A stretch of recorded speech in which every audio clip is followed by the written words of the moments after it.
खासदार संजय राऊत हे राजकोट किल्ल्यावरती पोहोचलेले आहेत। राऊतांकडनं शिवरायांचा पुतळा कोसळलेल्या ठिकाणाची सध्या पाहणी केली जाते। तिकडची ही लाईव्ह दृश्य आपण बघतोय। मालवण मधली दृश्य आहे। संजय राऊत या ठिकाणी पोहोचलेले आहेत। राजकोट किल्ल्याहून संजय राऊत लाईव्ह। याच राजकोट किल्ल्यावरती 2 दिवसांपूर्वीच आपण राणे आणि ठाकरे यांच्या कार्यकर्त्यांमधला संघर्ष पाहिलेला होता आणि त्याच किल्ल्यावरती राजकोट किल्ल्यावरती ज्या ठिकाणी शिवरायांचा पुतळा कोसळला त्या ठिकाणी आता खासदार संजय राऊत हे पाहणी करतात आणि तिकडची ही लाईव्ह दृश्य आपण बघतो आहोत। संजय राऊत यांच्या या दौऱ्याला अर्थातच राणे आणि ठाकरे यांच्यातल्या संघर्षाची ही पार्श्वभूमी आहे आणि याच विषयी आपण अधिक बोलूया। थेट राजकोट किल्ल्याहून प्रतिनिधी उमेश बुचडे सध्या आपल्या सोबत आहेत। उमेश, 2 दिवसांपूर्वीच राजकोट किल्ल्यावरती उफाळलेला संघर्ष आणि त्या पार्श्वभूमीवरती आता संजय राऊतांची एंट्री।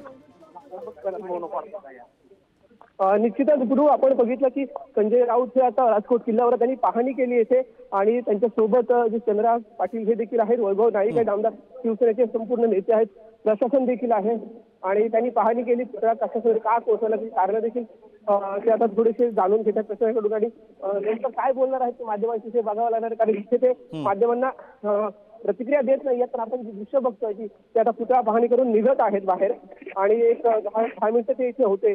त्यांनी आतमध्ये एंट्री केली आणि त्यानंतर पहिलं प्रथमतः पोलिसांनी माध्यमांना रोखलं होतं, नंतर मग आतमध्ये सोडलं। त्यानंतर मग आता संजय राऊत हे बाहेरच्या पत्रकारांशी बोलण्यासाठी संवाद साधणार हे पाहावं लागणार आहे कारण ते आता निघत आहेत।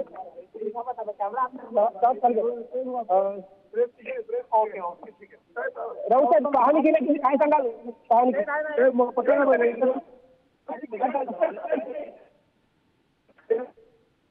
आता रेस्ट हाऊसला पत्रकार असल्याची माहिती येते गुरु, कारण ते पत्रकारांची इथे बोलणार नाहीयेत। रेस्ट हाऊसला त्यांनी जी पत्रकार परिषद आयोजित केली आहे तिथे ते बोलणार आहेत आणि आता ते इथे ह्या किल्ल्यावरून निघाले आहेत एकंदरीत अशी एक माहिती मिळत आहे। त्यांच्यासोबत स्थानिक आमदार वैभव नाईक हे देखील आहेत, संदेश पारकर नेते आहेत, सतीश सावंत आहेत, अतुलराव राणे हे सगळे त्यांच्या सोबत आहेत। आता एकंदरीत आता पत्रकार परिषदेत काय बोलणार हे देखील पाहावं लागणार आहे गुरु। बरोबर आहे उमेश, साधारणपणे संजय राऊत यांचा हा पाहणी दौरा नेमका किती वेळाचा होता, कोण टक्के समवेत होते आणि याच्या पुढचा दौरा कसा असेल याविषयी थोडं सांगाल? आता एक 15 मिनिटं झाली, 15 ते 20 मिनिटं झाली ते आले इथे आणि त्यांनी पूर्ण आतमध्ये एंट्री केली। पुतळा ज्या दिशेने कोसळला त्या दिशेने त्यांनी पाहिलं जाऊन गोल फिरून आणि तिथे जे त्यांचे कार्यकर्ते होते, नेते होते, त्यांच्याकडून हे जाणून घेतलं सगळं आणि त्यानंतर मग बरोबर। त्यामुळे आता थोड्याच वेळामध्ये संजय राऊत हे पत्रकार परिषद घेतात आणि या पत्रकार परिषदेमधनं उमेश ते नेमकी काय भूमिका मांडतात, काय भाष्य करतात हे पाहणं महत्त्वाचं असेल। संजय राऊत यांचा हा मालवण मधला दौरा, राजकोट किल्ल्यावरती संजय राऊत यांनी पाहणी केलेली आणि त्यानंतर ते पुढे मार्गस्थ झाले।